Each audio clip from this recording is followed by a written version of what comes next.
Hi, welcome to International Political Systems.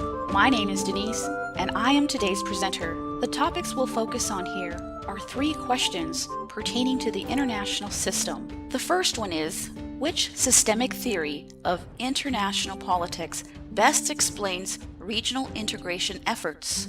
Use at least 2 examples of regional economic integration to support your answer. The next question is related to international institutions. Are international institutions merely reflective of the international balance of power, or do they independently shape the interactions between states? Explain your answer using the United Nations as an example.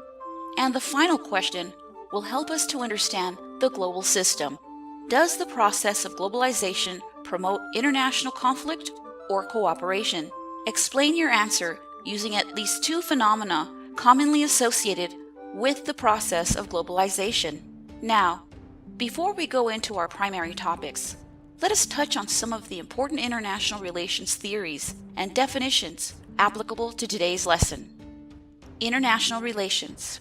International relations is an academic discipline that focuses on the study of the interactions of the actors in international politics, including states and non-state actors such as the United Nations, also known as the UN, the International Monetary Fund, or the IMF, the World Bank, and Amnesty International.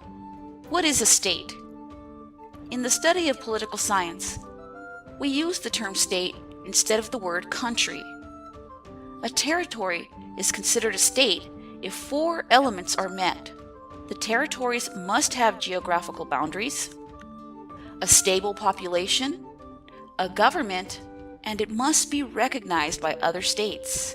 Theoretical thinking can help political scientists as to how to think about relationships on an international level. There are a few international relations theories that I would like to go over today. The first theory is realism/neorealism. The key actors are states. The most powerful states matter most here.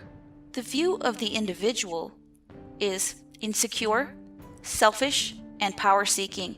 A realist view of the state is that it's insecure, selfish, unitary, power-seeking, as evidence of rationality. The realist view of the international system is anarchic, which implies a perpetual threat of war, and more stable as distribution of power approaches unipolarity. The realist or neo-realist belief about change is that there is a possibility of perpetual peace logically precluded, with an emphasis shifted to managing the frequency and intensity of war. Major theorists of realism/neorealism are Hobbes, Mearsheimer, and Waltz, to name a few. The next theory is liberalism/neoliberal institutionalism. This is the most important theory that we will be using today. Now, the key actors here are states, non-governmental groups, and international organizations. The view of the individual is basically good, social, and capable of cooperating. The view of the state is that states are selfish. They have relationships that are good or bad. View of the international system.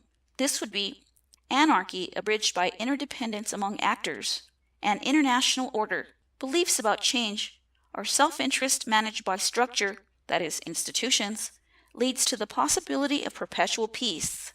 Some major theorists include Kant, Eikenberry, and Wilson, just to name a few. The next theory is radicalism, or the dependency theory. The key actors here are social classes, transnational elites, multinational corporations.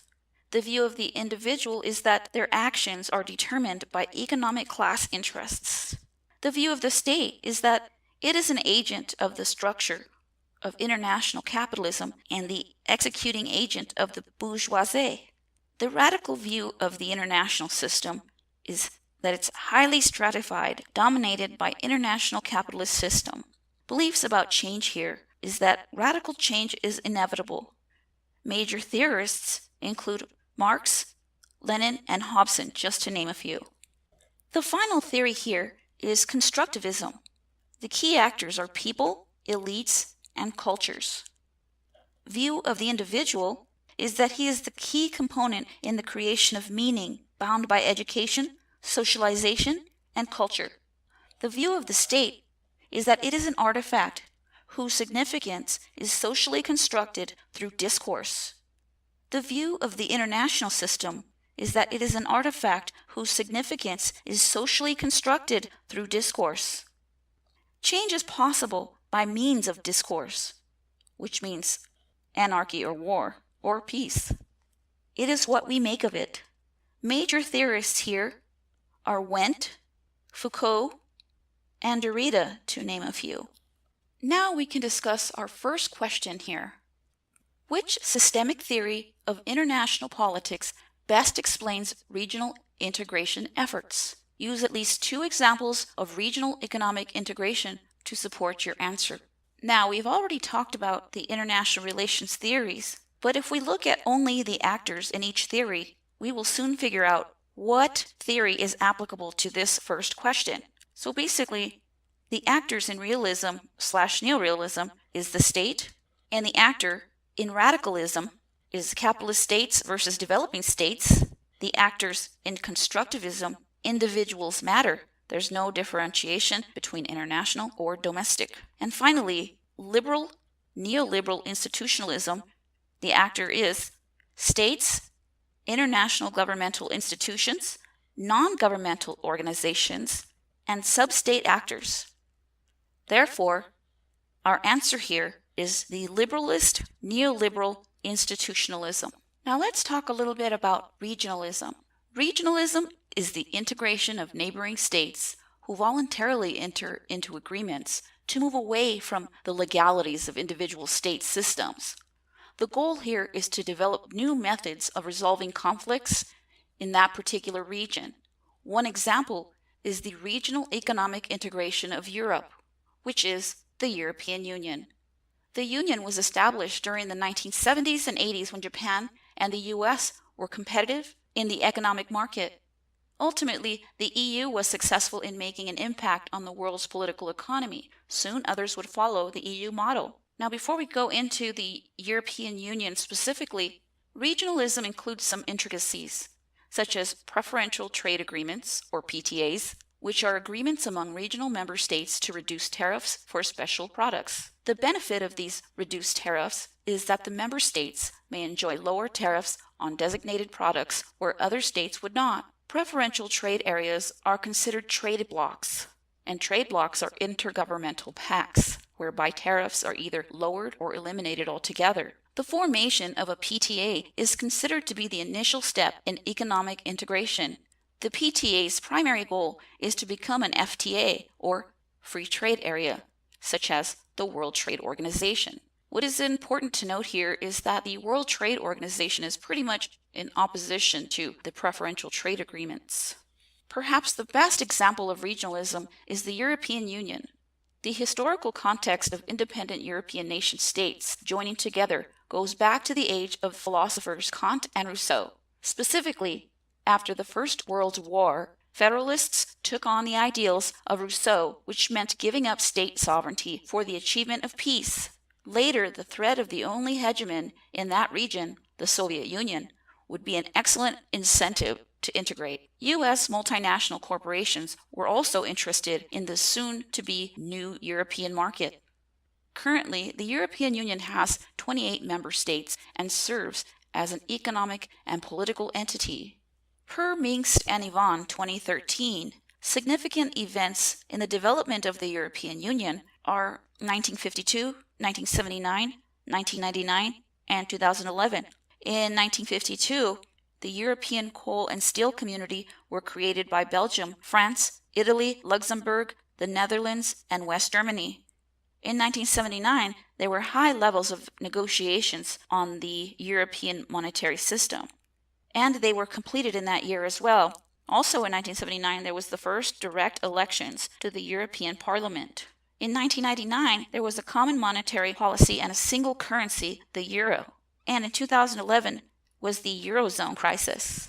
principal institutions of the European Union as of 2013 is as follows. The European Commission had 28 members with 4-year terms. The Council of Ministers, these were ministers of states. The European Parliament, which included 750 members divided among member states and elected every 5 years. The European Council consists of heads of government with summit meetings twice yearly. The Economic and Social Committee is approximately 350 members drawn from economic and social interest groups.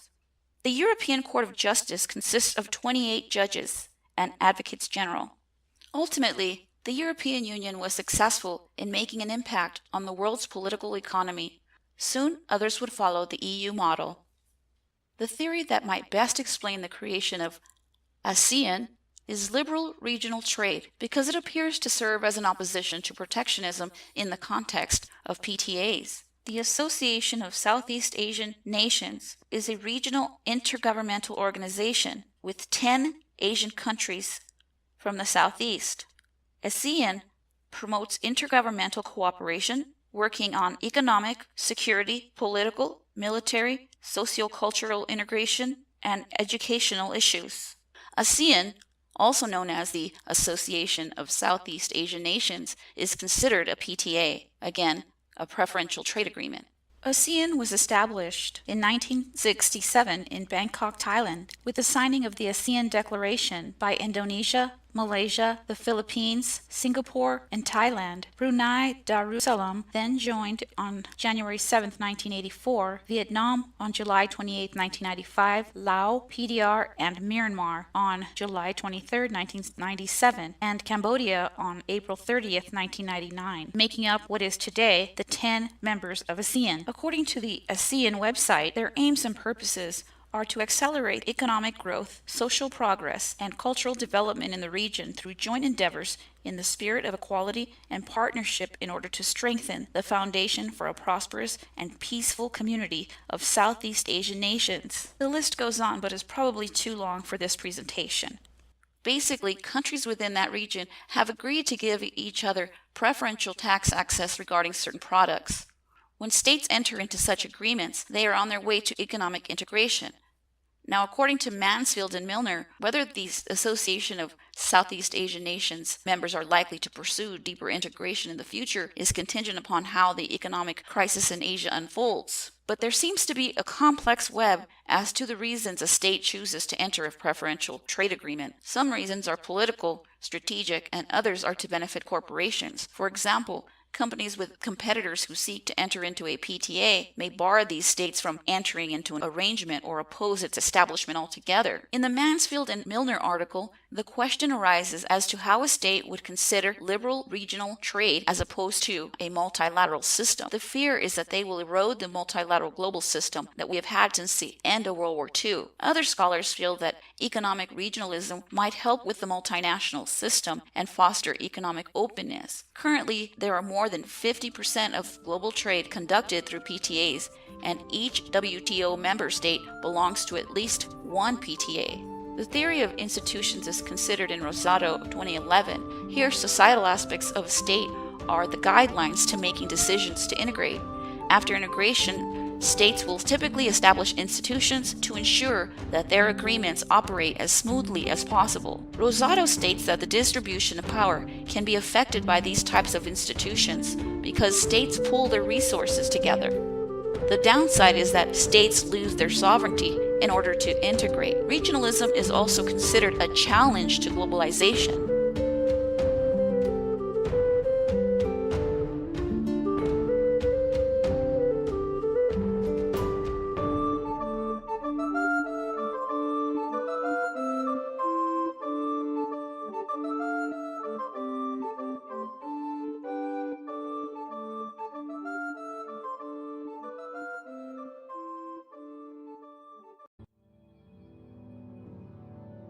Question 2.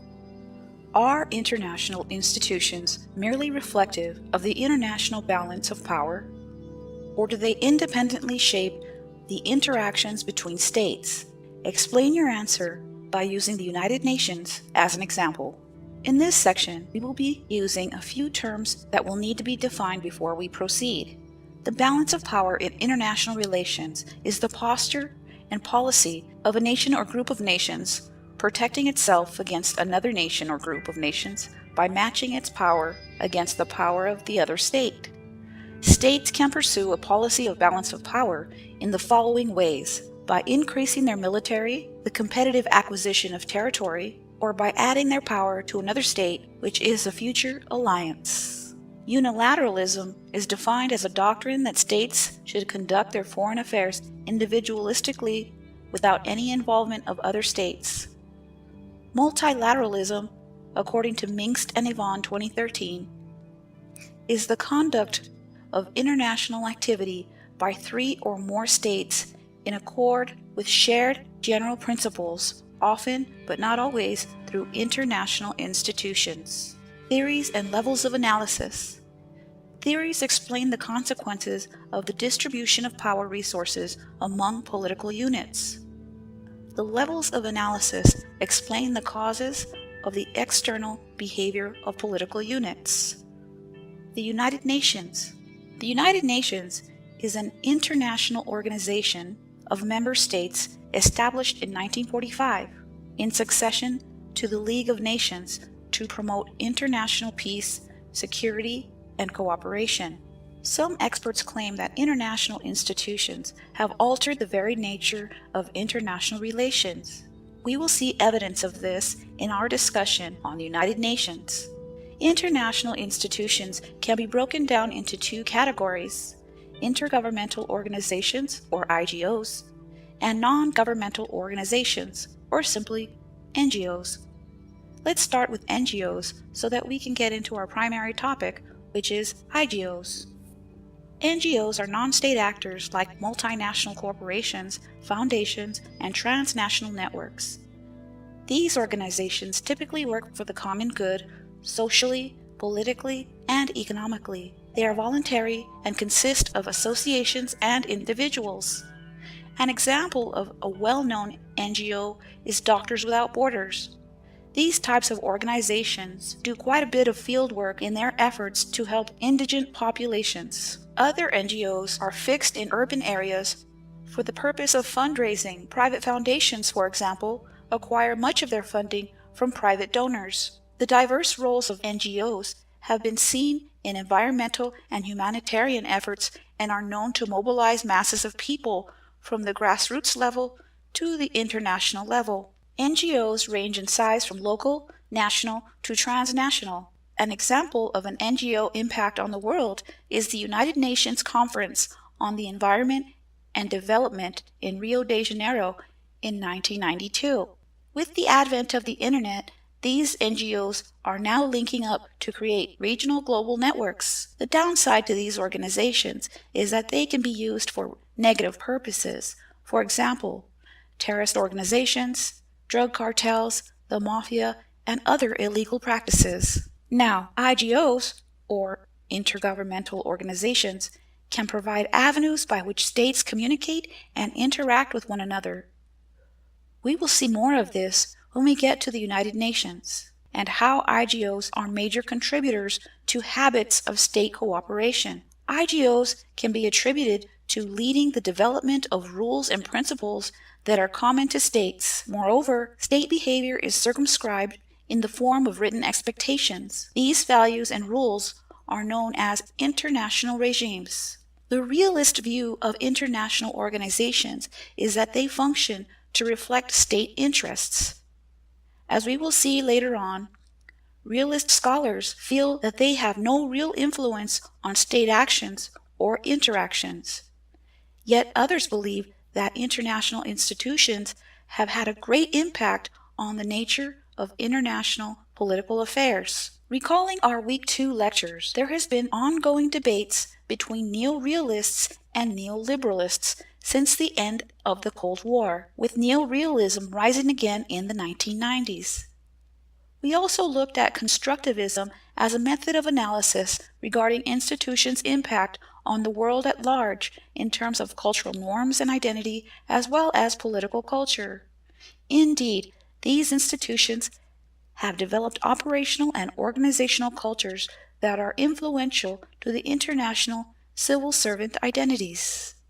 The influence of large IGOs have served to affect both individual states as well as global governance. For example, when the General Agreement on Tariffs and Trade, or GATT, a multilateral agreement which regulated international trade, when it was replaced by the WTO, the World Trade Organization, individual state governments were no longer able to compensate corporations for financial injuries sustained by global free trade. Although the WTO has played a role in, at very least, worrying U.S. lawmakers on the topic of global trade, it cannot change U.S. law. In fact, most IR theorists believe that individual state sovereignty cannot be affected by IOs. Shorev, 2005, for example, points out that neo-realists follow the premise that state power is determined by the unequal distribution of economic and military resources. However, he contends, military might only matters in war-type settings, not in diplomatic negotiation. To be clear, international arrangements are what shape the influence of competitors. Thereby, they affect policy outcomes. Put another way, member states influence actors who support neoliberal globalism. Mearsheimer, 1994, assessed international organizations based on neo-realist theory, which was a rendering of a realist outcome as to why such institutions are ineffective.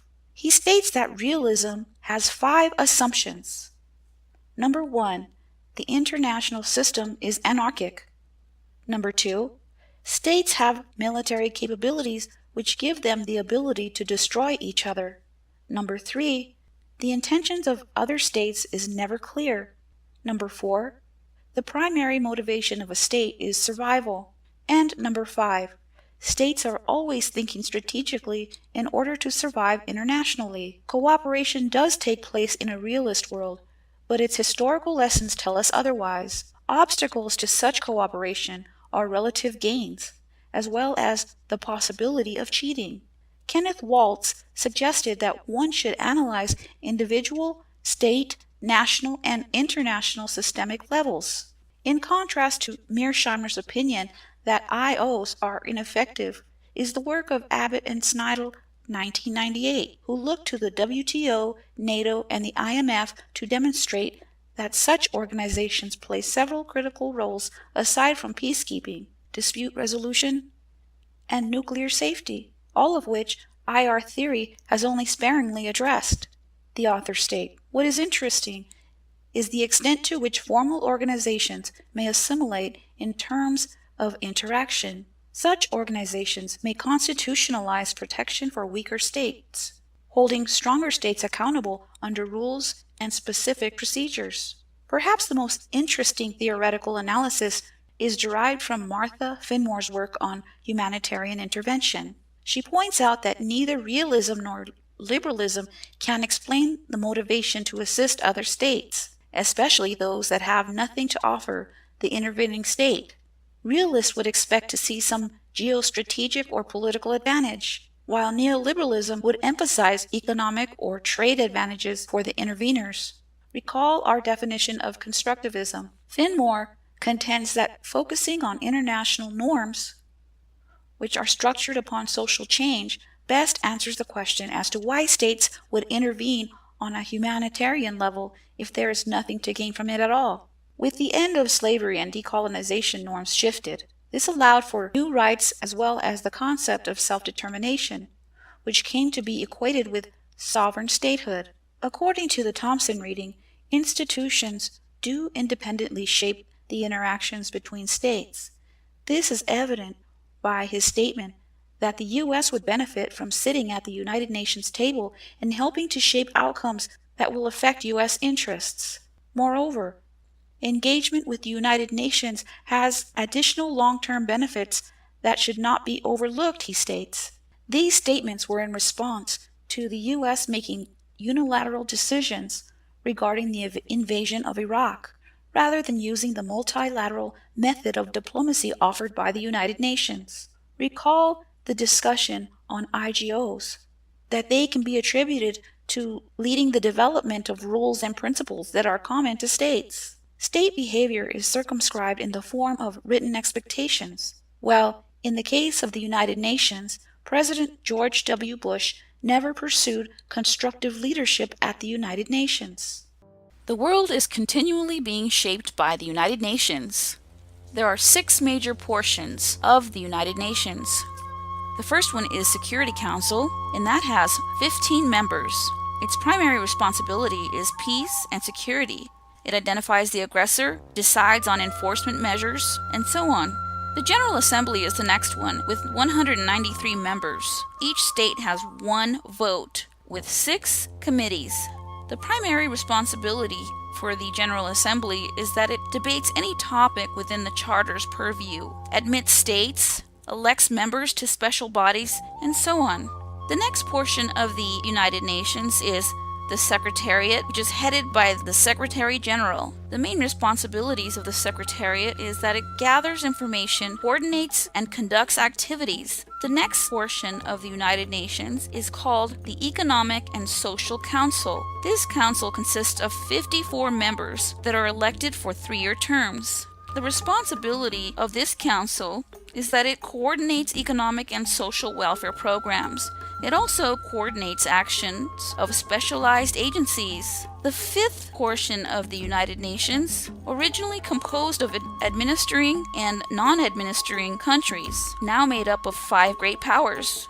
Supervision has ended. Proposals have been floated to change function to that of Forum for Indigenous Peoples, NGOs, or nation building. And the final portion of the United Nations is the International Court of Justice, which comprises of 15 judges. The main responsibilities here are non-compulsory jurisdiction on cases brought by states and international organizations. What is important here is that multilateral institutions, such as the United Nations, they seek to contain conflicts between 2 states through a third party, like a military force.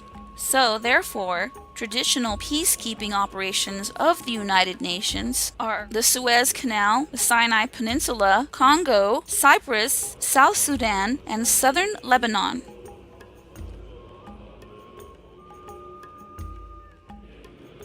Question 3. Does the process of globalization promote international conflict or cooperation? Explain your answer using at least 2 phenomena commonly associated with the process of globalization. Recalling our Week 6 lesson, the process of globalization can be described by increased mobility of goods, services, capital, and people across the world. Globalization is also associated with both positive and negative effects. On the positive side, we have free trade of goods and exchanges of ideas which are made possible by advances in technology. We also have increased interdependence with other non-state, state, and transnational actors. The negative effects of globalization are 1. There is more economic inequality, as we will see toward the end of this presentation, and 2. There is a growth in transnational criminal and terrorist groups.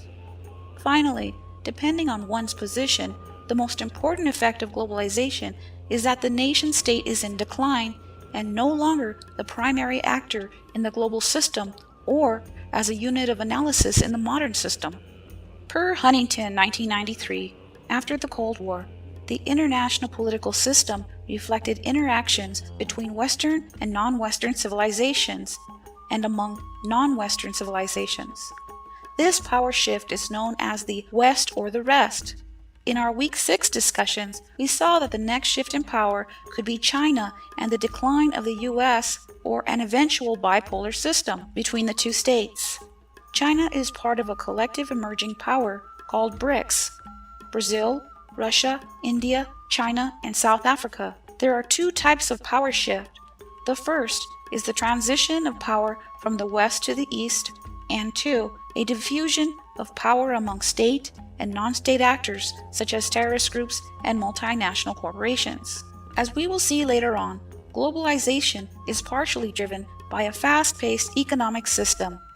Non-state actors in global free trade are surpassing the nation-state's ability to control them. This pressure is particularly difficult and dangerous for weak states because it could lead to, in military terms, a failed state and crowding of the world stage. There are several challenges to the state in the process of integration or globalization.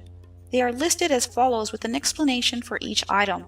States have a difficult time keeping track of their citizenry, state taxes, human rights, education, openness of their economies, and people. States would find it difficult to keep track of their citizens when they travel abroad, assuming that there is an open border situation. Their spending would be hard to track and their consumption. To this effect, states would no longer be able to claim or assess individual state-type processes such as gross domestic product, nor would they have the ability to effectively track individual ownership of important assets such as land and second homes abroad. The internet will affect taxes regarding economic liberalization and technology advancement. With the advent of the internet, it is harder to tax unless businesses report online purchases.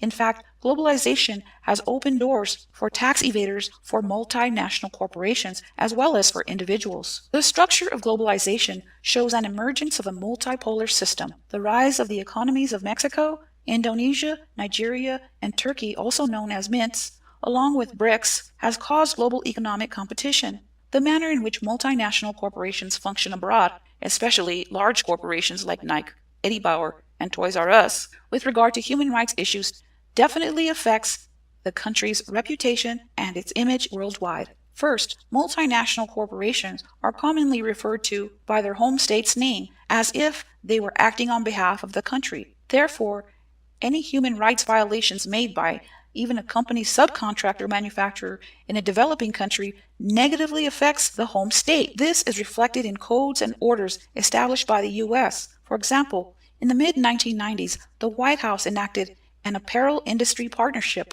which eventually led to accountability in the way of inspections abroad. According to Strange 1997, there are certain educational specialties that will become obsolete with globalism and that states will be forced to open up in terms of surveillance of their citizens and their economies. According to Wolf, states will have to face some trade-offs. Specifically, 3 things need to happen in order to open up economies. Number 1, capital flows. Number 2, goods and services. And number 3, people. Although some states would prefer to maintain strict authority, their own economic policies are to blame for the fast pace of integration. What is interesting is that the growth of economic integration has actually outweighed integration itself. In terms of state erosion, there are several good arguments, but some believe that it is the state power itself that chooses to integrate for its own benefit. A positive aspect of globalization is that organizations like the World Trade Organization, the International Monetary Fund, NAFTA, and the EU have consolidated their commitments to liberalize economic trade policies. The pros and cons of globalization are information acquired through communications technology and social media have created an avenue by which citizens can play active roles in the political process. Digital currency has provided liberal access to finances and online purchasing on the international market. The promotion of pluralization is possible through the increase of people and global interconnectedness. Although there is an increase in interdependence, this does not imply universality. States give up their sovereignty. Gaps between the rich and the poor are wider. Through the internet and travel abroad, people connect and learn new languages and cultures. But the downside to this is that it could lead to tensions among individuals and states. The pace of globalization is different for each region, and both unity and division are currently part of globalization.